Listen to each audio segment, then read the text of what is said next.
Hey everybody, and welcome to another deep dive.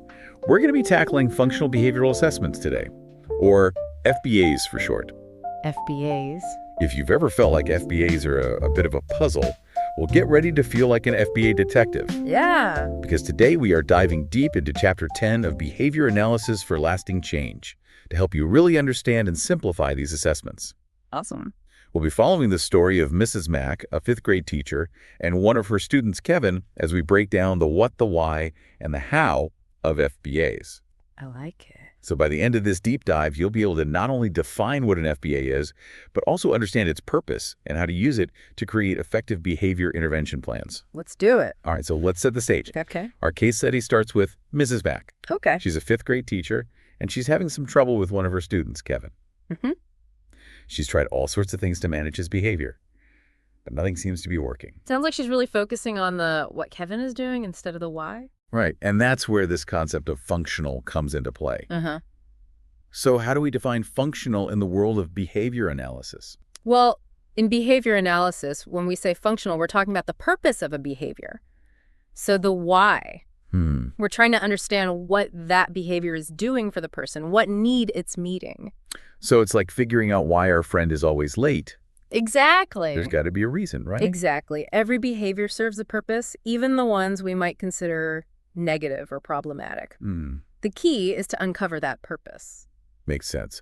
So like our book says, an FBA is a process for identifying those environmental variables that predict and maintain those problem behaviors. Right. And it's really important to make a distinction between functional behavioral assessment and functional analysis. Oh yeah, that can be kind of confusing. Yeah. Table 10.1 in the book actually breaks it down. It points out that functional analysis is a type of FBA. Yes. But it involves actually manipulating those environmental variables to see if they have a direct impact on the behavior. So we're going beyond just observation and really testing those hypotheses. Like a little experiment. Exactly. I like that. Before we get into those different methods, though, let's talk about why FBAs are so important in the first place. Okay. What makes them so valuable for us as behavior analysts? Well, FBAs are rooted in some of the core assumptions of behavior analysis. Okay. You know, that behavior is learned, it's influenced by the environment, and serves a purpose. So by understanding these principles,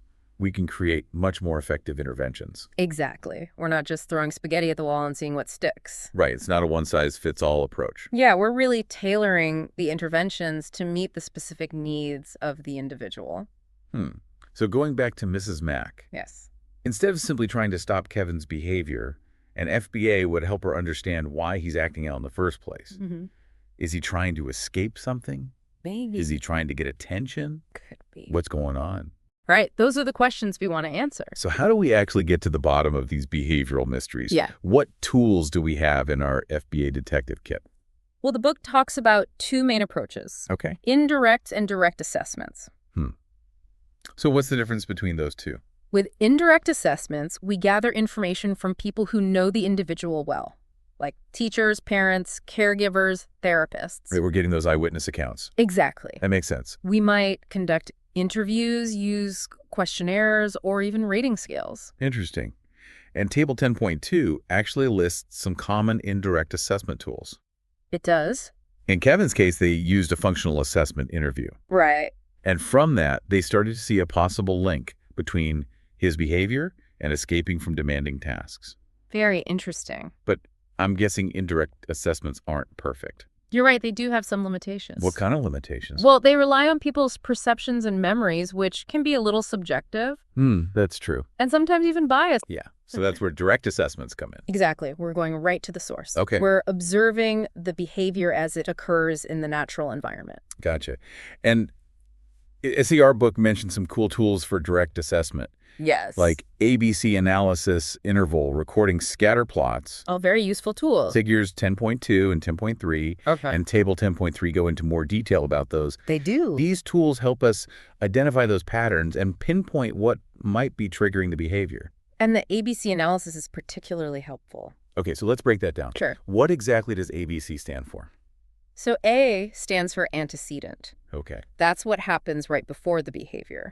B is the behavior itself. Gotcha. And C is the consequence, what happens immediately after the behavior. So by observing and recording this ABC sequence, we can start to see some patterns emerge. Exactly. So for Kevin, Yes. if he always acts out when he's asked to do certain math problems and then gets sent out of the classroom as a result, we might guess that he's engaging in that behavior to escape that task. Right. The ABC analysis helps us make those connections. And figure 10.3 even gives us an example of that. It does. So cool. But to really confirm our hypotheses, we need to go a step further. We do. We need to move from correlation to causation. And that's where functional analysis comes in. The gold standard of FBAs. That's one way to put it. So what exactly makes functional analysis so special? Well, it's a more experimental approach. Okay. We're actually manipulating variables in the environment to see if they have a direct impact on the behavior. We're really putting on those scientist hats. Exactly. I like that. Yeah. And the standard functional assessment Yes. typically involves 4 conditions. Right. Alone, attention, play, and demand, which are all outlined in Table 10.4. And each condition is designed to test a different function of the behavior. Makes sense. So what about Kevin? Yes. Did they end up doing a functional analysis with him? They did, and the results were pretty interesting. For real? Yeah. Box 10.6 shows us that his challenging behavior was primarily driven by escaping from work, particularly those demanding academic tasks we talked about earlier. Ooh, this is getting good. Yeah. So we've covered a lot of ground already. We have. We've got a good grasp on what FBAs are and why they matter so much. Yeah. But before we jump into actually using those findings to create some effective interventions, I want to talk about a common pitfall that a lot of people fall into when they're trying to understand behavior. Well, like when I blame my dog for eating my slippers. Oh, yeah. But it was really my fault for leaving them right there on the floor. Yeah, exactly. Yeah. That's a great example of how we sometimes misinterpret the function of a behavior. Makes sense. But the pitfall I had in mind was this classic confusion between correlation and causation. Yes. The old correlation does not equal causation dilemma. That's the... I remember our book had kind of a funny example It to did. illustrate this point. It did. Something about a rooster Oh, yeah. The rooster. crowing in the sun rising. Exactly. Just because a rooster crows every morning before the sun comes up doesn't mean the rooster is causing the sun to rise. Right. They just happen to happen around the same time. Precisely. They're correlated, but one doesn't actually cause the other. Gotcha. So how do we avoid falling into that trap, that correlation-causation trap, Yeah. when we're conducting FBAs? It all comes down to careful observation and data analysis. Okay. We can't just notice that two things happen close together in time and assume that one is causing the other. Right, like with Kevin. Yes. Just because we observe that he acts out when he's asked to do math problems doesn't necessarily mean that those math problems are the root of the problem. Right. It could be any number of other factors. Like what? Well, maybe he's just tired at that time of day. Oh, yeah. Or maybe the classroom environment is a little too stimulating for him. Right. Or maybe those specific math problems are particularly challenging. So many possibilities. Yeah. We can't jump to conclusions I can't. without gathering more evidence. And that's where functional analysis can really shine. Okay, how so? Because we're systematically manipulating those variables in a more controlled setting. Okay. We can really start to pinpoint that true function of the behavior. So we're like testing out different theories We are. to see what holds up. Exactly. We might try putting Kevin in different settings with different people, even give him different types of tasks. Interesting. And then we carefully observe his responses under all those conditions. And by doing that, Yeah. we can start to rule out those extra variables. Right, and zero in on what's really driving those actions. Makes sense.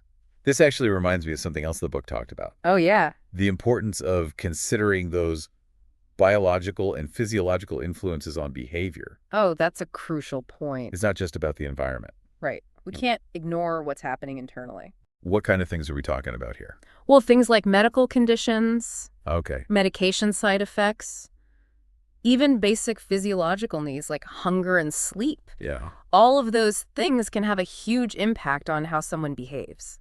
So, like, if a student suddenly starts exhibiting some challenging behavior, Yes. we need to make sure to rule out any of those potential medical or biological factors Right.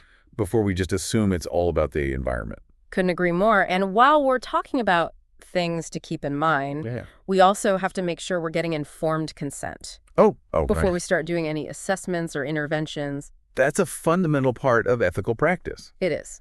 So we want to make sure that the individual or their guardian knows exactly what we're doing, Right. why we're doing it, and what the potential risks and benefits might be. Absolutely. It's all about respect It is. and transparency. Exactly. And while we're on the topic of ethics, we also have to make sure that the interventions we're using are not only effective, Right. but also ethical. Absolutely. We want those interventions to be both helpful and respectful.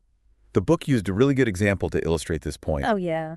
It was about Kristen, a young woman who engages in some disruptive behavior to escape work demands. Right. Instead of just punishing her or removing her from the work situation altogether, we need to find some more compassionate and effective ways to support her needs. It's like she's trying to communicate something.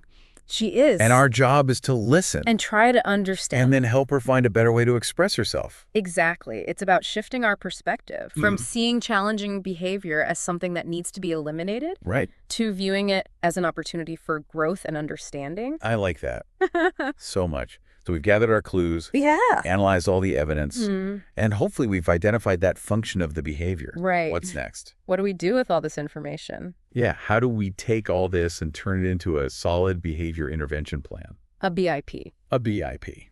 That's where we put all the pieces together. Good. It's like a roadmap for change. I like that. It outlines the specific strategies and supports we'll use to address those challenging behaviors. And the book really emphasized how important data is throughout this whole process. It is, we need data to guide our decisions. So we need to track the individual's progress, Yes. collect data on how well the interventions are working, and then make any necessary adjustments along the way. The BIP is not a set it and forget it kind of thing. It's a living document It is. that evolves as the individual's needs change. Right. We're constantly learning and adapting our approach. So it's like this ongoing process of assessment, planning, Yeah. implementation, and evaluation. Exactly. And all along the way, we're gathering data and using it to make informed decisions. And don't forget about the importance of collaboration. Oh, yeah, we can't do this alone. We can't. We need to work closely with the individual, their family, and other professionals. Right. It takes a village It does. to create a plan that is truly supportive and effective. And the book actually outlines some key features Oh, it does. of a good BIP. What kind of things are we talking about? Well, it should be developed collaboratively. Okay. It should be based on a functional behavioral assessment Makes sense. and individualized to the person's specific needs and strengths. We want it to be a good fit We do. for that person. Absolutely. And I'm sure we also need to be mindful of any cultural considerations. Oh, that's another crucial point. We want to make sure the interventions we're choosing are appropriate and respectful. Right. We want to take into account the individual's background and beliefs. So it's about finding that balance Mm-hmm. between using those evidence-based practices Yes. and Yeah. respecting individual preferences. Right. We want the interventions to be both effective Yes. and a good fit for the person. Exactly. And once we've got that plan in place, We got to make sure it's implemented consistently. right, we can't just have it sitting on a shelf somewhere. Right. We need to put it into action Exactly. And we need to monitor it regularly. so we can see how it's working. Right. And if something's not working, Mm-hmm. we got to be willing to go back to the drawing board, And tweak things. tweak things. Yeah. Maybe even start over. So it's a dynamic process.